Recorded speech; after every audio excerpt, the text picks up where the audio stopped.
समझ लीजिए कि इस दुनिया में सबसे मुश्किल काम अगर कुछ है ना तो वो लोगों को समझाना है। सबसे मुश्किल काम यही है, लोगों को समझाना। एक बार खुद को समझा लीजिए लेकिन दूसरे को समझाने मत जाइए। और हमारे समझाने से कोई समझने वाले भी नहीं है, ये बात आप जान लीजिए।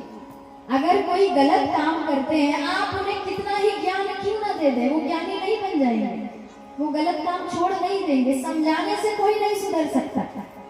आप विचार कीजिए, दुर्योधन को समझाने वाले कौन है? श्री कृष्ण कौन है?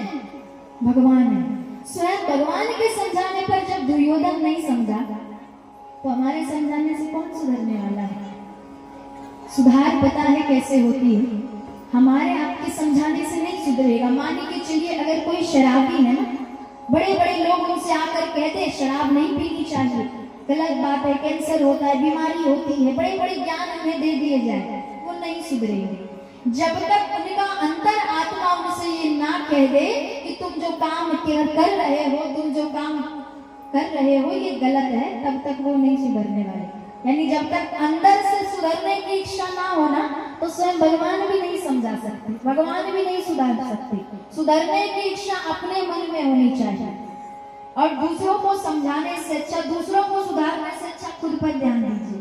अपने अंदर देखिए हमारे अंदर क्या गलती है, हमारे अंदर क्या कमी है। अगर सभी अपने आप पर ध्यान दें और अपने आप को सुधारे ना तो किसी और को सुधारने की जरूरत नहीं पड़ेगी, समाज अपने आप सुधर जाएगा। अपनी गलती हमें स्वयं पता होती है लेकिन जानबूझकर भी व्यक्ति गलती करते हैं। जो शराब पी रहे, क्या उन्हें नहीं पता कि शराब कितनी अच्छी चीज है? कहिए, वो जानते हैं ना, उसकी हानि के बारे में जान रहे फिर भी पी रहे क्योंकि उनकी इच्छा है। जब तक वो नहीं सुधरना चाहे उन्हें कोई नहीं सुधार सकता। चाहे बड़े बड़े लोग, बड़े बड़े मोटिवेशनल स्पीकर आके उन्हें क्यों ना समझा दे, तो सुधार की भावना अपने मन में होनी चाहिए। अन्यथा भगवान भी समझाते तो दुर्योधन नहीं समझाता।